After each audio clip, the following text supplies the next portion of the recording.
আসসালামু আলাইকুম রহমতুল্লাহি ওয়া বারাকাতুহু। আমরা যখন ক্লাস 4-5-এ পড়তাম দেখতাম একজন স্টুডেন্ট টিচারের কাছে এসে বলতো, স্যার এই অঙ্কটা বুঝি না, একটু বুঝিয়ে দেন। তার মানে হচ্ছে ক্লাস 4-এর একটা বাচ্চা, সেও একটা অঙ্ক কিন্তু না বুঝে মুখস্থ করতে চায় না, সেও বুঝতে চায় যে আমি কী পড়ছি, এর মধ্যে আমি একটু জানি, একটু বুঝি।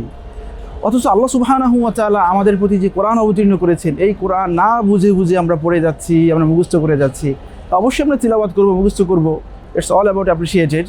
কিন্তু আমরা যে কোরআন বুঝি না, এই কোরআন বোঝানোর জন্য হাসানা ফাউন্ডেশন উদ্যোগ নিয়েছে হাসানা কোরআন অলিম্পিয়াড 2026। এই ক্যাম্পেইনের জন্য আজ আমরা এসেছি বাংলাদেশের প্রখ্যাত কওমি মাদ্রাসা আল জামিয়াতুল ইসলামিয়া দারুল উলুম মাদানীনগর, ঢাকা।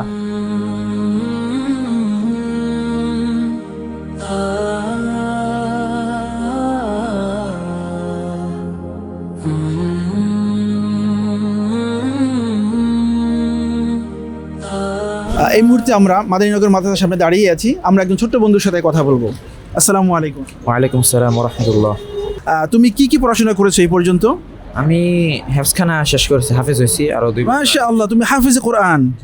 আলহামদুলিল্লাহ। তার মানে তুমি 30 পারা কোরআন সম্পূর্ণ হিফজ করেছো। আল্লাহ তোমাকে কবুল করুন। আচ্ছা, তুমি যে কোরআন হিফজ করেছো, মানে আমি যদি এই মুহূর্তে তোমায় জিজ্ঞেস করি যে সূরাতুল ইখলাস একটু তিলাওয়াত করে শোনাও, তুমি পারবে না? জি ইনশাআল্লাহ পারবো। পারবে, মাশাআল্লাহ। কিন্তু আমি যদি জিজ্ঞেস করি যে সূরাতুল ইখলাসের অর্থ কি, তুমি কি পুরোপুরি বলতে পারবে? সেটা নিয়ে পড়াশোনা করি নাই, তাই মনে হয় না বলতে পারবো। আচ্ছা, এটা নিয়ে পড়াশোনা করা হয়নি এখনও। এই পড়াশোনাটা উদ্বুদ্ধ করার জন্যই আমরা হাসানা ফাউন্ডেশন আয়োজন করেছি হাসানা কোরআন অলিম্পিয়াড, যেখানে শুধুমাত্র কোরআন হিফজ করা নয়, বরং হিফজের পাশাপাশি এই কোরআনের মধ্যে আল্লাহ সুবহানাহু ওয়া তাআলা কী বলছেন, আল্লাহ কী মেসেজ দিয়েছেন, সেটা জানানোর জন্য, সেটা উদ্বুদ্ধ করার জন্য আমরা এখানে জাতীয় পর্যায়ের বিশাল অলিম্পিয়াড আয়োজন করেছি। সেখানে আমরা বিভিন্ন গ্রুপ রেখেছি। যেমন তুমি এখন যেই ক্লাসে পড়ছো, তুমি চাইলে পরে গ্রুপে এখানে রেজিস্ট্রেশন করে এই কম্পিটিশন অংশগ্রহণ করতে পারবে। কেমন লাগছে এই কম্পিটিশন তোমার কাছে? মোটামুটি ভালো লেগেছে, খুবই সুন্দর আয়োজন, তাই আমার মন্তব্য এটার জন্য ভালো। আলহামদুলিল্লাহ, মাশাআল্লাহ। কোরআনের অর্থ বোঝার জন্য তুমি পার্টিসিপেট করবে তো ইনশাআল্লাহ? জি ইনশাআল্লাহ আমি করবো। তাহলে আমাদেরকে ছোট্ট করে একটু সূরা ইখলাস তিলাওয়াত করে শোনাও তো। বিসমিল্লাহির রহমানির রহিম।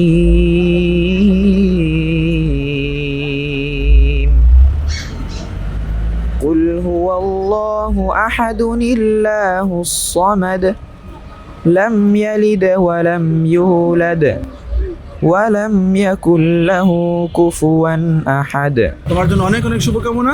আর তুমি যে তিলাওয়াত করে শোনালে জন্য আমাদের পক্ষ থেকে তোমার জন্য ছোট্ট একটা গিফট আছে। তো আল্লাহ রাব্বুল আলামিন সুদকে আমাদের জন্য কি হালাল করেছে নাকি হারাম করেছে? অবশ্যই হারাম করেছে, যেমন কোরআনে আছে আহাল্লাল্লাহুল বাইআ ওয়া হাররামার রিবা। হারাম রিবা, এই আয়াতটা মনে করেন বাংলাদেশে অনেক মানুষ জানে, তারা হয়তো মুখস্থ বলতেও পারে, কিন্তু এর অর্থটা কি এটা অনেকেই জানে না। না, তারা কোরআন সম্পর্কে তারা ধারণা আছে, কিন্তু কোরআন ট্রান্সলেট সম্পর্কে তাদের মানে মোটেই ধারণা ধারণা খুবই কম। আপনি কি বলতে পারবেন তাহলে এই যে আয়াতটা ওয়াহাল্লাল্লাহুল বাইআ হাররামার রিবা, রব্বুল আলামিন আয়াতটা কোন সূরা এবং কত নম্বর আয়াতে বলেছেন? জি, সূরা বাকারাতে, আয়াত নাম্বার মেবি আমি জানি না, বাট তবে আমাদের কম্পিটিশন অংশগ্রহণ করলে এই ওসিলায় অনেক স্টাডি হবে এবং আয়াত নম্বরও জানা যাবে ইনশাআল্লাহ। কেমন? অনেক অনেক শুভকামনা, অনেক ধন্যবাদ আমাদেরকে ছোট্ট সাক্ষাৎকার দেওয়ার জন্য। বারাকাল্লাহু ফিকুম। আপনাদের ছোট্ট একটা গিফট। ধন্যবাদ। ভাইজান, আমরা এসেছিলাম হাসানা কোরআন অলিম্পিয়াডের পক্ষ থেকে। যেমনটা আমরা জানি যে বাংলাদেশে রমাদানে প্রচুর পরিমাণে তাহফিজ কম্পিটিশন হয় কোরআন মেমোরাইজেশনের উপরে, কিন্তু কোরআনের অর্থ বুঝে বুঝে পড়ার উপরে কম্পিটিশন আমরা খুব কম দেখতে পাই, বা একদম নাই বললেই চলে। এই জন্য হাসানা ফাউন্ডেশন আয়োজন করেছে হাসানা কোরআন অলিম্পিয়াড 2026, যেখানে আমরা মোস্টলি প্রমোট করছি মানুষ যাতে কোরআন বুঝে বুঝে পড়ার চেষ্টা করে। তো এই আয়োজন সম্পর্কে আপনি জেনেছেন, তো কি মনে করছেন এই আয়োজনটা কি আমরা আসলে সুন্দর আয়োজন করেছি নাকি কেমন করেছি? যে অবশ্যই এই আয়োজনটা আসলে প্রয়োজন ছিল, এটা ঘাটতি ছিল মানুষের মধ্যে, যে সবাই অনেকেই হিফজ করে কোরআন, কিন্তু আসলে অর্থ বোঝে পড়ার যে মানসিকতাটা, এটা মাত্র মাদ্রাসা কেন্দ্রিক মেহনত হচ্ছে, কিন্তু সাধারণ মানুষের মধ্যে এটা ছিল না। এবং আপনাদের এই আয়োজন খুবই সাধুবাদ জানাচ্ছি আপনাদেরকে, খুবই সুন্দর আয়োজন।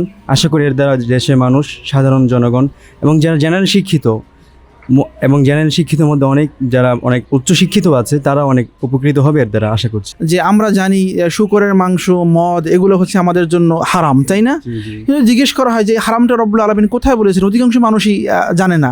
তা আপনি কি বলতে পারবেন কোথায় এটা? অবশ্যই আল্লাহ তাআলা কোরআনে একাধিক জায়গায় মদ হারাম হওয়ার বিষয়ে বলেছেন, সূরা মাইদা, সূরা বাকারা ইত্যাদি, এবং হাদিসের মধ্যে অনেক জায়গায় আল্লাহ রাসূল সাল্লাল্লাহু আলাইহি ওয়াসাল্লাম কোরআনের ব্যাখ্যা করতে গিয়ে বলেছেন যে আল্লাহ তাআলা এখানে মদ হারাম হওয়ার কথা বলেছেন এবং শুকর হারাম হওয়ার কথা বলেছেন। যেমন মদ সম্পর্কে বলেছেন হুররিমাত আলাইকুমুল মাইতাতু ওয়াদ দামু ওয়া লাহমুল খিনজির, ঠিক আছে, ইত্যাদি। আলাইকুমুল মাইতাতু ওয়াদ দামু ইত্যাদি অনেক আয়াতে আল্লাহ তাআলা কোরআনের মধ্যে ব্যক্ত করেছেন যে মদ, শকর ইত্যাদি তোমাদের জন্য হারাম। হারাম করা হয়েছে। মাশাআল্লাহ, আল্লাহ এবং বলেছেন যে ইন্নামাল খামরু ওয়াল মাইসির ওয়াল আনসাব রিজসুম মিন আমালিশ শাইতান। তাই না, আমরা এই জিনিসটাই চাচ্ছি যে মানুষ শুধুমাত্র কোরআন হিফজ করবে না, কোরআন হিফজের পাশাপাশি কোরআনের অর্থটাও তারা জানবে ইনশাআল্লাহ। অনেক অনেক শুকরিয়া ভাই, জাযাকুমুল্লাহু খাইরান আমাদেরকে সময় দেওয়ার জন্য। আর পাশাপাশি আল্লাহ সুবহানাহু ওয়া তাআলা যে মদ জুয়া হারাম করেছেন এই বছর আমাদেরকে যে তথ্য দিলেন, এজন্য আপনার জন্য ছোট্ট একটা উপহার আমাদের হাসানা ফাউন্ডেশনের পক্ষ থেকে।